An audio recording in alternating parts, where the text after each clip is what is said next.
Hey, what's up, everybody? Welcome back to the Team Building Podcast, where we learn how to build a dominant real estate team in your market. I have got an awesome guest with me today, Michael Carr of Carr and Associates, and we're going to talk. We got a bunch of stuff to get into. Unfortunately, Jeff Cohn is not with us because he's still gallivanting all around South Africa, like diving with sharks and putting his life in danger, and hanging out with his family. So he's getting some good family time in. So I wanted to bring Michael on. We had Michael on Real Estate Uncensored here a while back with his business partner on the digital agency side to talk about branding. But Michael, has such an interesting background and a ton of experience, both building brokerages, leading multiple offices, leading a lot of agents, turning that into a brand that actually means something to the consumer while giving the agents the freedom to be who they are. So we've got a bunch of stuff to get into. Michael is also one of the largest or the largest auctioneers, in I don't know, the history of all time, something like that. So we'll get more detail on that. I want to talk a little bit about auctions. So anyway, first of all, Michael, welcome officially. Thank you so much, Matt. Glad to be here. So let me ask you about the auction. What's the claim to fame with on the auction side, real quick? I'm America's top-selling real estate auctioneer. That is a self-imposed designation with all the truth to it possible. I got lucky enough and was experienced enough during the late mortgage debacle and teamed up with a company out of Irvine, California, and we got the Bear Stearns residential portfolio under contract to auction off. We thought it would be about 60 to 80,000 residential units in 3 years worth of work. It turned out to be 180,000 residential units and 8 years of work. And so as an auctioneer and a broker, I traveled 33 states and was licensed as a broker in 27, as an auctioneer in 33. And we just went around for 8 years, about 4 days a week, at one time 7 days a week, holding ballroom sales, auctioning off property like they were chairs. Yeah. So in time, it all added up. Yeah, I'll bet. Good Lord. And I want to get back. We'll come back to the auction because I want to have a little conversation about that. But give everybody kind of an idea of what your brokerage company looks like right now, where your offices are, how many agents, all the good stuff like that. Yeah. So I'm Michael Carr and Associates. I'm the founder and CEO of Michael Carr and Associates. Our tagline is anything real estate. We do that because we have touched several different genres, multiple genres of the real estate business. I was traveling around, as I just alluded to, had an office in Irvine, California, had an office in Seattle, Washington, had an office in Atlanta. But Atlanta has always been home. I was born and raised in the suburbs there in Gwinnett County, about 40 minutes north of downtown. And it was the number one fastest growing county for 10 years in the 90s, that sort of thing. So we went through all of that growth. Our brokerage is just a little bit outside of that now in the Jackson County area is our home office, Jefferson, Georgia. But we work the entire crescent of Atlanta, especially. We have an office in Snellville, Georgia, which is still in Gwinnett County. We have an office in Jefferson, and then we're looking for 2 offices now, one in the Dawsonville, Jasper area, which goes around to that northwest side of the crescent of Atlanta. And then I happen to be in North Carolina right now, scouting out some locations in the Charlotte, Gastonia area. So awesome. Yeah. Okay. So lots of stuff. By the way, what's your agent count between those? And is it 3 active offices right now? It's only 2 active offices right now, and our agent count is only more. 14 right now. And we can get into that. I know we're going to talk about team building and like mentality of people. So one thing that I'll just prelude a little bit, we're very picky. I'm a picky broker it's not really numbers for me. Yeah. You can bring on hundreds and hundreds of people if you wanted to, but then when you start playing out ratios of productivity, I just don't think that's a good sustainable model for where we want to go. So yeah, so you're more. I would say you're more. This is where I see the industry go, provided there's nothing else that comes in and blows the whole thing up like Amazon or Zillow or whatever. But this is where there's a couple things that I see the industry doing. Number one is exactly what you're doing, which is brokers moving to more of a team model and teams moving to a broker model, and meeting somewhere in the middle. And I think the people that'll be the most successful over the next 5 years are the people that do a hybrid. Where either they're a broker and they run a team, like a highly producing team, and then a few, satellites of successful agents. We've had Kyle Whistle on the show before. That's what he runs. He's the number 1 team in San Diego. And nice. So that's his model. And then the other ones I see is obviously the virtual, and where you release your physical offices. And so I obviously see that growing as well. So with the 14 people that you have, you mentioned that you like, you have like different areas of real estate that you cover. So do you have specific people within the brokerage that specialize in their thing? So that you have specialists doing what they're good at, but then as a brokerage, you're able to offer kind of a full suite of stuff? We do, but for the most part, our agents are full service agents. So because of the shift that I've seen in arm's length transactions, all of us that have been in the business for longer than 15 years, we saw that arm's length transactions, and then we saw where we didn't have that anymore. You know, there's a lot of REO sales and things like that that we went through, and the decimation of valuations of properties and appraisals and all that that we had to live through and fight our way through. And then we saw that curve begin to change again, and so I obviously started setting up an arm's length transaction brokerage after that. And inside of building that, I don't really limit or even specify a certain job or genre. Now, in the auction business, I've got a couple of agents in the auction business, and that is specific, sort of. They can do arm's length buyer's agency, seller's agency, or disclosed dual agency, but they normally don't. All the other agents, they'll do any of the above. Gotcha. Commercial, light commercial, residential, buyer side, seller side, and like I said, limited dual side. So. Okay. So let's talk a little bit about the branding, because this is something that you're doing more of now, and you're actually helping other people with it. And so tell me a little bit about it, like how you really zeroed in on like what you guys stand for in the market and why you chose to stand for that, and how because obviously you've got agents that they're full service. So you don't necessarily, they're not running your lead. They're not running a bunch of, official Michael Carr systems where you really have control of everything that they're doing, right? They're able to do, multiple parts of the business, and they're kind of able to build their business the way that they want to, which creates a massive problem at the brokerage level, right? Because then you're trying to figure out, well, if I don't have control of the agents, how do I dictate what they stand for in the market and how they're perceived by the consumers? So how did you kind of bridge that gap? Well, it's part of the reason why we're looking at only 14 agents. And in the course of the next 6 months, we probably won't put on another six, because that culture of that corporate mentality is very important to me. Because I am a branding and marketing expert, and we have the brand Facebook. You had us on that other Real Estate Uncensored. We talked about our branding. I see the importance of the facial recognition of all of us, like for agents as well as for the brokerage itself. And so it started with the branding being me and that message that comes out. So we want, like one of our taglines was, it's not about the people or profit, it's about the people. It's not a job, it's a passion. And so we created this content that and poured over this content that came from my heart about what I wanted this to look like. And then in doing that, the law of attraction is a very important thing in business as well as personal lives and things like that. We begin to attract, or as a magnet, those people that had those same qualities. We all are taught ethics and that sort of thing, but we also know, if we've been in a business, not everybody is ethical, even if they claim to be ethical and that sort of thing.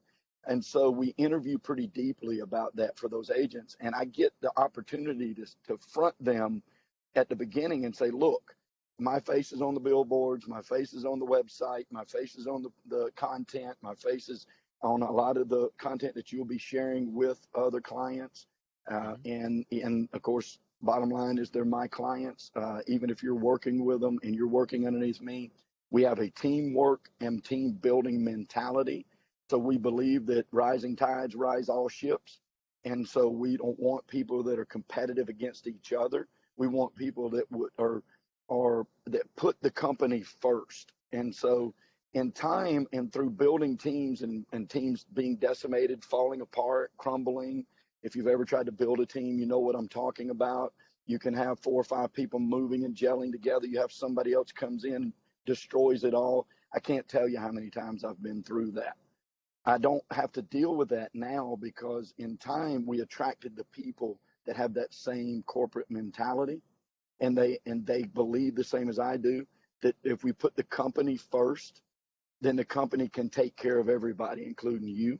And then if you're doing to others inside the business, then you, and treat them the same way you're doing your clients treating them the way you want to be treated, then that culture begins to spin, and it also begins to attract other people that believe the same thing.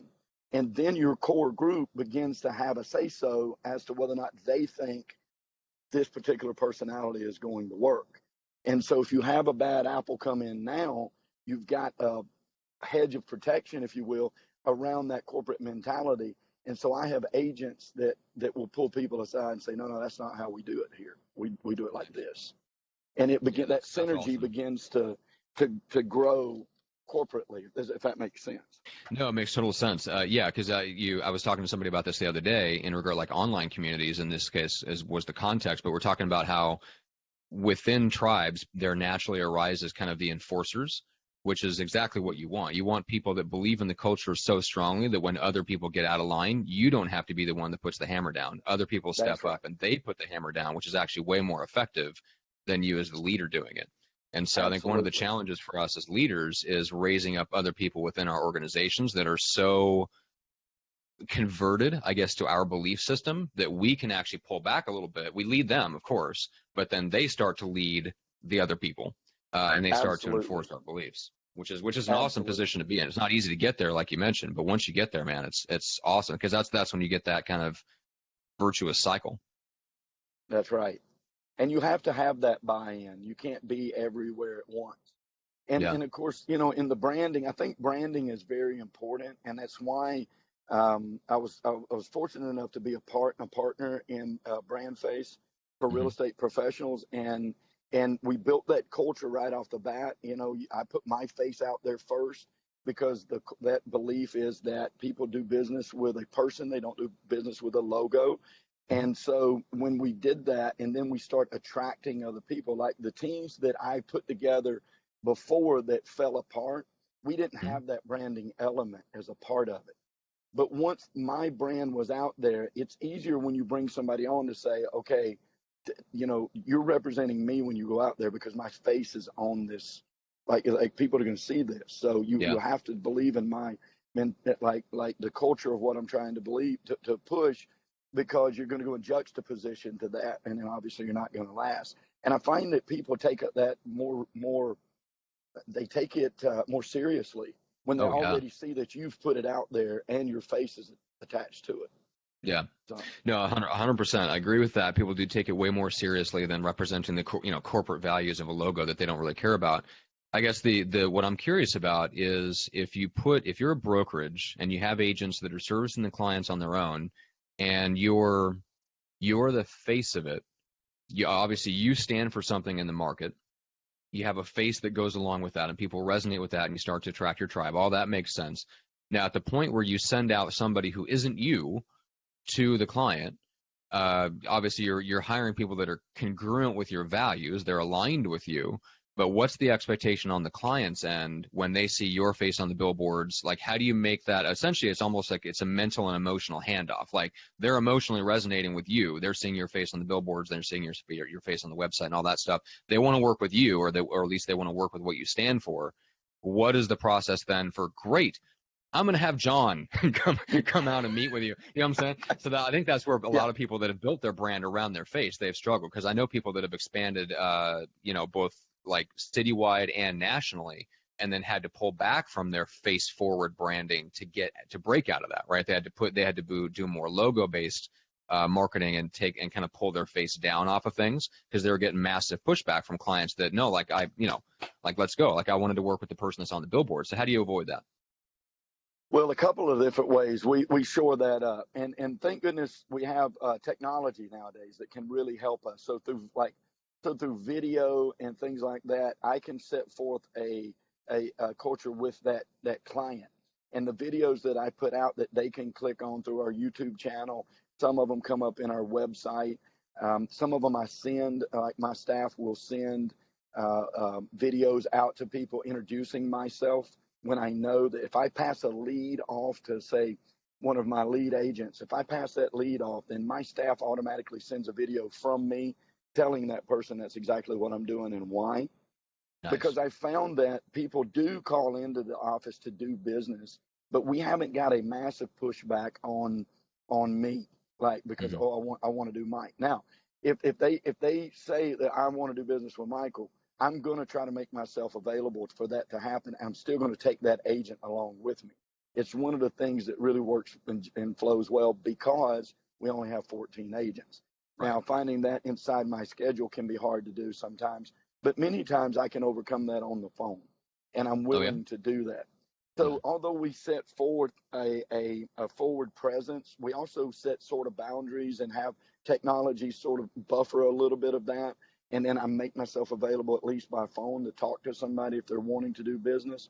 But then the greater thing that we do that I think is a gap in the market right now for the big team builders is I co-brand with my agents. So like the agents, if we have ebooks that are available through our website for people to download, we can brand those ebooks with that agent. And so people begin to get a feel of that agent. And Mike's just sort of Michael's the overview. You know what I mean? And I think that Tanya Eberhardt is really great at the messaging. And we begin to build that to where that expectation is that I'm just the overseer, but you're going to be dealing with Rock or you're going to be dealing with Terrell. And then also inside of our farming, and when we're doing farming, our agents pick areas that they want to farm, like neighborhoods. It might be 2, 3, 4, 10. It doesn't matter to me how many they want to do, as long as it's physically possible for them to become known in those neighborhoods. Then we do things like send out card campaigns and things like that on their behalf. So when people like open a send out card, they're going to see Terrell's face, or they're going to see Sydney's face, or they're going to see Alberta or Kelly's face. And then on the back, they'll see my face. And so it's on the billboard, it may be face forward.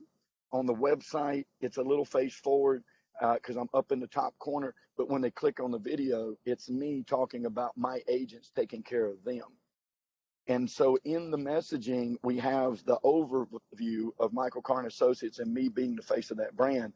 But in the workings on the street and on Main Street and whatever town we're in, I'm promoting those agents.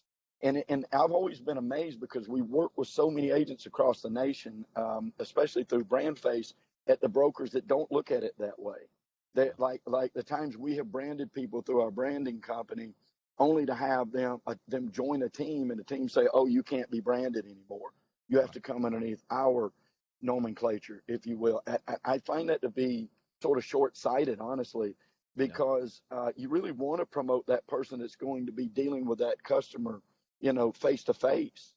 And if you want to grow yourself bigger than you need to be able to step back from that and push your people forward and let them get on. And there shouldn't be a competitive nature between the broker and the agent, in my opinion. I'm not a competing broker. I don't really take on listings unless it's a close friend. And even when I was going to ask you about that. Yeah, because you obviously had a massive, probably personal network, especially growing up there.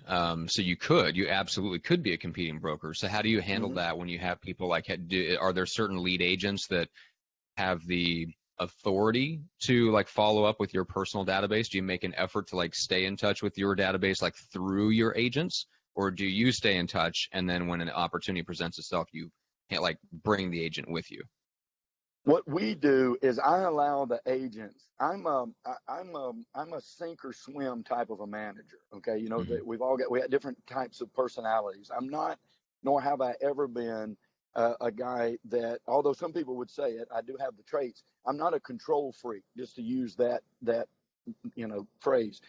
I don't have to control every ounce. I want you to know in confidence that you have the same care for people and ethics that I have. And so I know that from interviews and them being a part of me. And then I test them.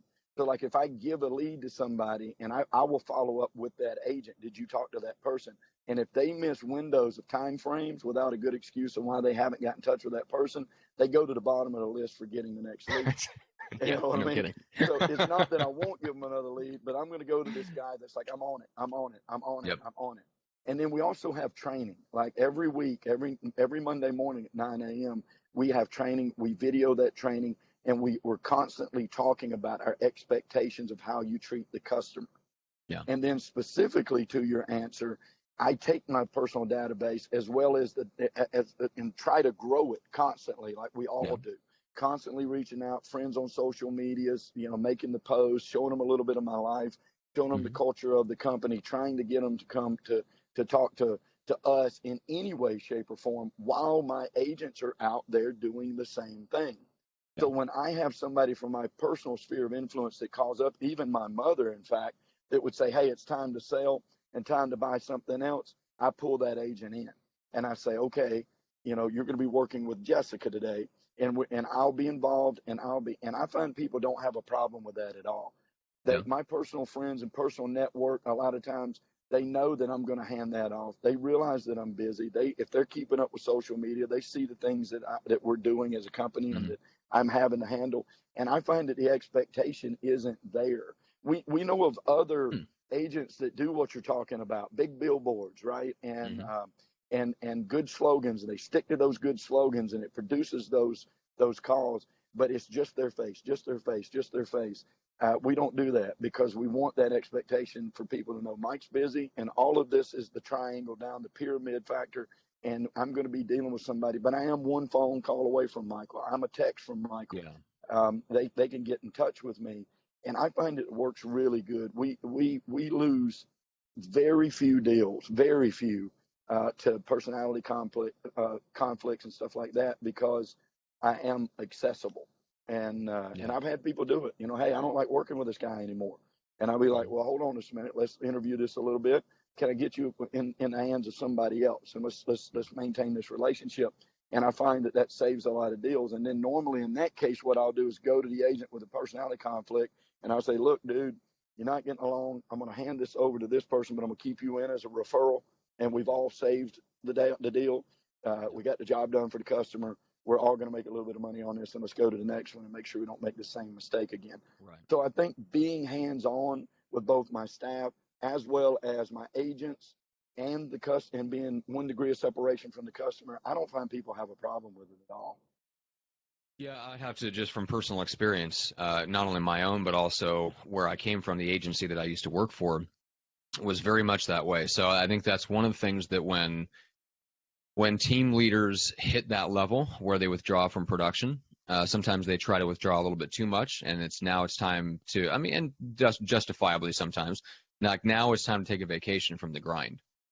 Right. So now it's time to completely pull back, and no, I don't do that anymore. My agents handle all the communication. And I totally agree that there's a level of truth to that. And sometimes you have to go through that period where you completely withdraw so that your agents become less dependent on you. So there's a place for that. However, I have experienced it. I know the difference between me being just that little, allowing myself to be hyper leveraged a little bit, in the sense that when somebody needs it, they get a text, they get a Facebook message, they get a quick call, whatever that is, that little bit of time for me can replace hours of follow-up on my staff's part. For example, it can get things done quickly that they might take, that our client might take a week to get back to my guy. If I step in and I message somebody, they'll get it back to them within 15 minutes or something like that. I've learned that that's one of the most highly leveraged uses of my time, is just those little points in the process where I jump in and do something, whatever that something might be, get something done, and then step back out of the process. And I think if we get a little bit too hands off, we lose that ability, and we leave our people in a position where things just take longer than they could have if we just set aside a little bit of time in our schedules to kind of have that. So for example, I've got 2 management meetings a week where my operations director can come to me and say hey, can you reach out to this person, this person, this person? I need these 3 things. And it takes me 5-10 minutes, but it's one of the most valuable 5 or 10 minutes of my entire week, at least in terms of how the business operates. So anyway, so I love that. So I know you had some things that you wanted to talk about as far as team building and some bullet points. Is there anything else that you'd pass on just from the experience of building what you've built? Well, I think the point that you just made is really massive. I got lucky enough to be really good friends with a man that was retired from the Air Force, and he was in people management. And so he traveled for the Air Force for years in people management. And what you just talked about was that involvement. And there was a psychological test run years ago. I'm talking in the 40s or 50s, where a manager came down onto a floor where he had a lot of workers, and they were working whatever their task were doing, but we're talking like 50, 60 people that were working at their desk or whatever. And the manager comes down out of his office that was in the second story. He comes down, sets up a ladder, climbs up on the ladder, undoes a light bulb, puts the screen back on there, and gets down, and then goes back, puts the ladder up, goes back up into his office. Comes back the next day, he does the exact same thing, but he puts the light bulb back in. And the question of it is, what do you think that did to productivity? Do you think that in those 2 days it went up or down, right? Yeah. And you would Massively almost up. think, yeah, exactly. And you would almost think, well, sometimes, well, and it'll go down, right? No, the answer is it went up. And it went up because they saw the manager, and they saw the manager doing a menial task. It's very, very important in team building.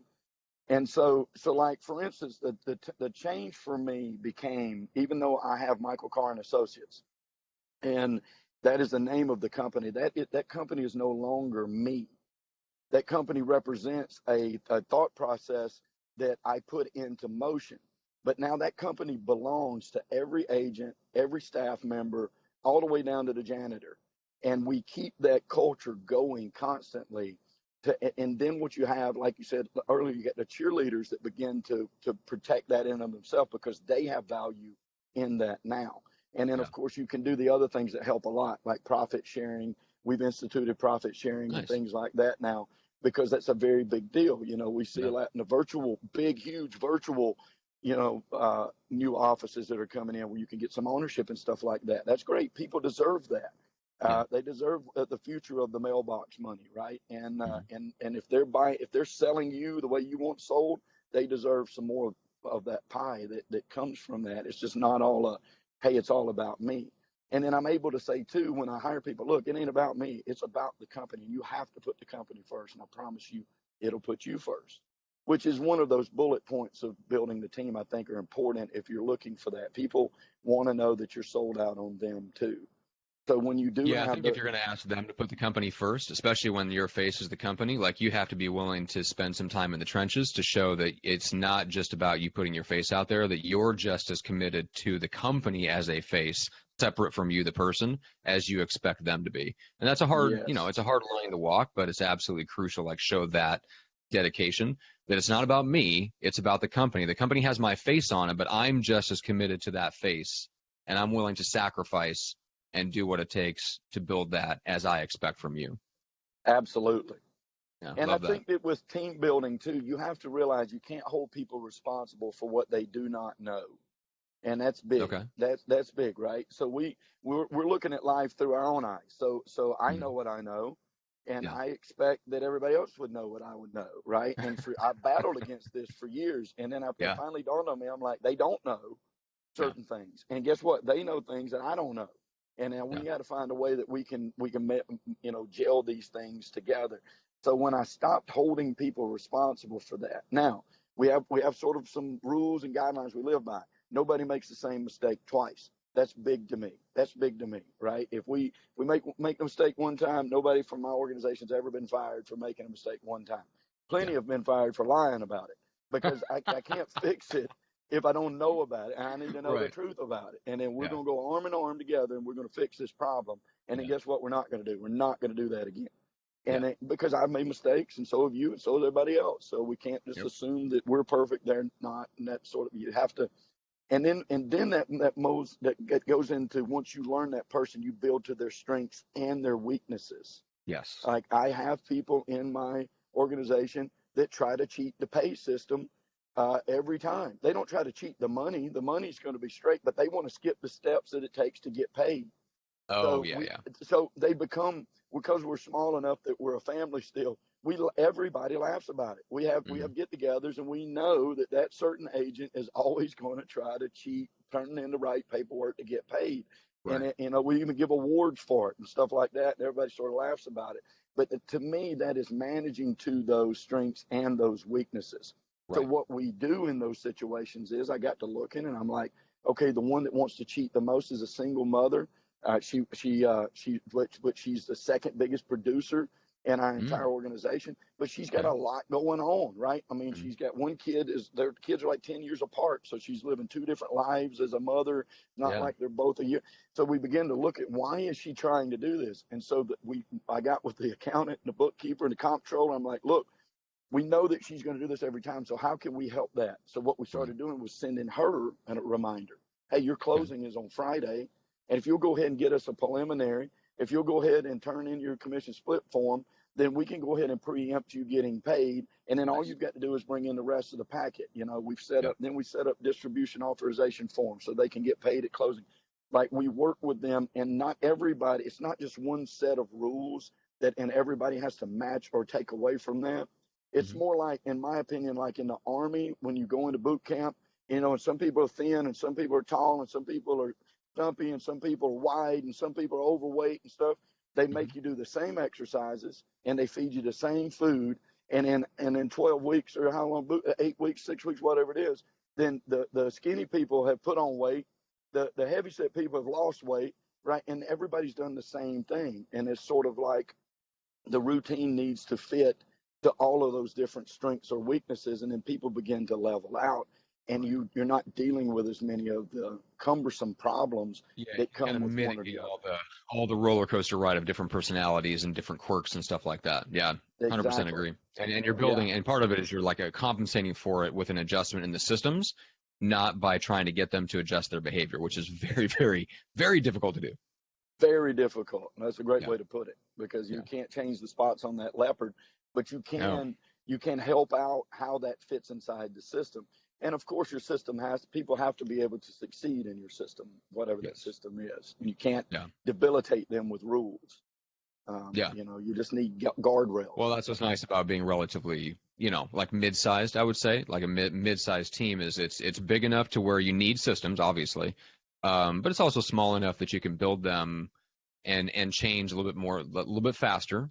You know, you don't have 50, 100 agents or something like that. You don't have legacy agents from 5, 10, 15 years ago that have wildly different expectations than the brand new agents. Like, there's a lot of issues that we create for ourselves in the way that we build our teams. So like that size is a nice size where you can kind of build and customize and change things quickly to adjust for the people, which I like that. Well, let's finish off by looking into the crystal ball a little bit, because you've got such an interesting and unique background, not just in the auction business, but the reason that you got into the auction business coming out of the last crash, and all the things that went into that. So I'm curious, just what's your opinion? What are you looking for in what's going on right now? And do you think that let's say what we might be about to go through, whatever that next correction is, what do you think are going to be some of the differences that you're looking for in the way that the correction kind of plays out versus last time? You know, because nothing really, history rhymes, but it doesn't repeat itself exactly, is the old phrase, right? So what are you looking for? What are some of the differences, or what are some of the things that you're kind of paying attention to that we can watch out for? Well, obviously the housing shortage is a big deal, and that shortage is coast to coast. If you watch the heat maps and pay attention to the days on market for existing housing, you on the West Coast, you're talking 10 days on average. On the East Coast, like in the Atlanta area, you're talking 27 days, and there's a mixture in between, and there are still some gaps areas where you're 40, 45. I don't think anybody's over 60 right now on average. It's because the demand is pent up. But if you take Atlanta as a economic example of what we have to look for, then new construction is the only, and multifamily is the only thing that's going to alleviate the pressures of the people coming in. And I anticipate that that we're still in a very big economic growth time frame, and real estate's going to be super good over the course of the next 5 to 7 years. I think we'll see minor corrections, because you just do, right? That's the natural order of things. People might be surprised to find out that Atlanta had a 15% cool off period between Q4 of 2017 and the end of Q1 of 2018, and that's a pretty drastic little dip, like, when you're talking 14% decline in what properties were bringing and what they were value at. But they did that from that huge run up that we Right. saw from the decimation, right? Yes. And so for the most part, we barely deal still with people that are at that threshold of underwater from when they bought in 2003, 2004, and that's really more area specific. Most of the places there's still that high gain, and then that also has fluctuated to Q2. We see that creep back up. It's only down now about 4% of what it was before from the high. Yeah. So Yeah. we'll So a see little these bit dip and then a recovery. tiny dips, like Yeah. like a good economy should have, right? The Mm. last thing you want to see is that perfect indicator between a buyer or seller market. You don't really want that, right? Because there's Okay. no room to operate. You got to Mm. have a seller's market so you can go after, buyers. You have a buyer's market so you go after sellers, and that's Mm. also one of the things that Michael Carr and Associates does and tries to push to our agents constantly. As I try to keep my finger on the housing stats, and we Mm. may change our messaging from buyers to sellers in the course of a month and Oh, stay okay. fluid into which way we go. In an ideal world, we Mm. want both, right? Yeah. Yeah, of course. But you gotta. I find that you can make those excremental gains if you try to play that to whatever the market's telling you. All right. And then final question. Do you see auctions taking any, like, gaining any market share, gaining any greater acceptance in the mind of the consumer? Because they're really that. I mean, the big disruption I feel like that might happen in real estate is some big company, the Amazon, the Zillows of the world, or whatever, come in. But so far, we've seen them make inroads on the buyer lead generation side. So the most natural thing is for them to, like, start referring their buyer leads to buyers agents, like captured buyers agents or something like that. But that's not the real, you know what I'm saying? Like that we take a hit, but that's not going to, like, revolutionize the industry, I don't think. Who knows? But where I see the potential for massive disruption is like an Open Door or Amazon, something like that, that goes right to the heart and goes right after sellers and says basically, like, cut out all the crap, cut out all the hassle. We will just come in and either buy it or we're going to come in and auction it. And you're Mm-hmm. going to get, as you know, you're going to cut out all the hassle. And for that, yeah, you might take a little bit of a haircut, but, at some point, maybe they can promise that you won't even take a haircut because if they could, they can always turn around and buy it with venture capital. So I guess the key to that, I think, is just whether auctions are, if they gain a little bit more cultural acceptance like they have in Australia, where it's more routine in Australia to do an auction way more than it is here. There's nothing really It is. different about the market here than it is in Australia. It's strictly cultural. So it's really just like, are you seeing anything? Do you see auctions kind of on the ascendancy, or is it just kind of flat? That's an interesting question, very complicated question. In regions in the United States, it is a lot more prevalent. Mm. And especially I find like in the North Midwest, that's a really good auction place. Texas, tends to be a really good auction community. Georgia, not so much. Mm. If you're not taking a bigger piece of property and dividing it up into lots and selling it and stuff like that, you don't really see that. But auctions, you have to keep in mind, I'm an auctioneer at heart and first and foremost, but I don't know the prevalency of auctions in mainstream as a competition to arm's length brokerages. And the reason Gotcha. why I see that is there are a lot of, for instances, where auctions work. In fact, we're in negotiations right now trying to auction off a piece of property in Houston that's going to be just a fantastic piece of property in an area where they're tearing down older houses built in the 40s and 50s, and they're building $1 million structures on that 10,000, 15,000 square foot lots. And we're going to auction this property off because there's major amount of exposure to it. So it makes Yeah. it economical to be able to do that. So Okay. as a platform that we could use as another tool, as another listing platform, as another exposure platform, we could see auctions become prevalent, and they work Mm. and they should be used for that. Will it take the place of our FMLS or our MLSs or multiple listing service agreements that we have? I don't think so. I really don't.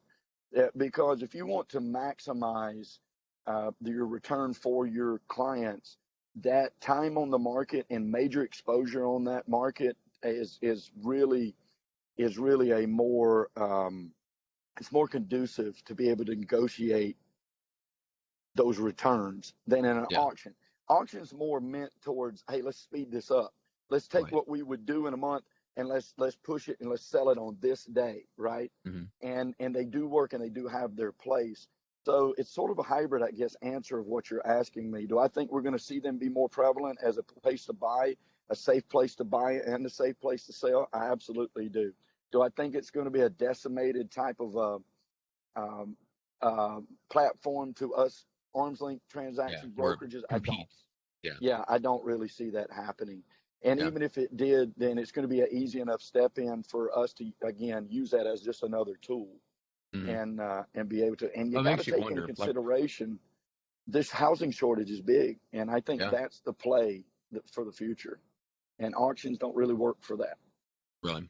Yeah, I was gonna say, like, culturally, Americans, we're not the biggest fans of negotiation. Like, we're on a whole, obviously there's exception to this, but on a whole, culturally, America is uncomfortable with negotiation, and so which sort of makes sense as to why auctions don't necessarily take off mainstream, because it's essentially taking a negotiation, which right now we're accustomed to taking place over days or weeks, and compressing it to where Yes. decisions have to be made instantly and stuff like that. So yeah, so I get that. It's very interesting. It's an interesting thing, but anyway, okay. So let's talk about referrals, how people can connect. Where do they reach out to send you referrals? Because you covered it earlier. You're essentially all over Atlanta for the most part, and you're also expanding Yes. into some other areas, but primarily the Atlanta area is where they need to keep in mind. So how do they reach you guys? Well, the best way is by our website is michaelcarrealty.com. That's one of the best ways to do it. Our phone number, I'm still old school, 678-444-4110. Great way to reach out to us. Switchboard to get it to me. You can still reach me on it. Mm-hmm. Those are the best ways, I think. You can reach out to us at Facebook. Michael Carr Inc. is our handle, Yeah. and and Oh, it's and also brand face, by the way. and brand face. You can reach out to us at brand face. Michael at brandfacestar.com is the email address to reach out to us, or you can go to brandfaceforrealestate.com. Yeah. And that could also give you an idea of what we can do on the branding side. Yeah, I was going to say, I was just about to mention that. So what you and Tanya do is help, in this context, like teams or brokerages that are looking to kind of do what you've done and put a much better, more attractive, more compelling brand into the market that brings them really their ideal kind of client that just resonates and kind of attracts the right type of people that you want to work with, especially if you've done the work and you have a great culture and you have agents that align with who you are and your personality. You guys are the ones to talk to kind of figure out, okay, how do you find what that is? How do you project it out into the marketplace so people understand it, hear it, and resonate with it? And that way you start to attract the people that you want to work with instead of just whoever's available in the market. And I think that's, I've been studying a lot about it lately, just branding and branding archetypes and things like that, and just kind of getting a better sense of how powerful that is. And that's really, it's a very untapped power at the brokerage or the team level, because mostly we don't, especially the brokerage level, we let our agents dictate the fact that our companies don't stand for anything. And so there's really no major attractive force that compels people to do business with us, because so it ends up we end up pushing it down the line to the point where they end up just working with our agents because they have personal relationships or because our lead follow-up systems are good, and that's fine. But there is another level that I think we can go to, and that's what you guys help people do. So that's why I was excited to bring you on. We had a big conversation about that. So if you guys want to check out Michael's episode of Real Estate Uncensored, that's out there. It's on reuncensored.com. And then for the team building podcast, make sure to just go subscribe. You can go iTunes, Apple Podcasts, Stitcher, depending on your mobile device. You can go to YouTube. You can grab the video versions there. You can get all the details on workshops. You can get all the details on which are monthly. You can get all the details on ERS Livestream. Michael, you mentioned that you videotape all of your trainings. Same thing for Jeff Cohn and the #1 team in Nebraska. You can actually sit in, interact, and get high-def audio video stream of their 3-time-a-week training at this point, including new agent training. So that's all on erslivestream.com. Yeah, so super high def, like 15,000 square foot office. Like I think the audio video system was around like $15,000 or $20,000. It was ridiculously expensive and ridiculously nice. So it's literally like sitting in Jeff's office from anywhere in the country. So anyway, so everybody check that out. We appreciate it. Michael, thanks, man. This was awesome. Oh, of course. Thank you, Matt. We always like being on your show.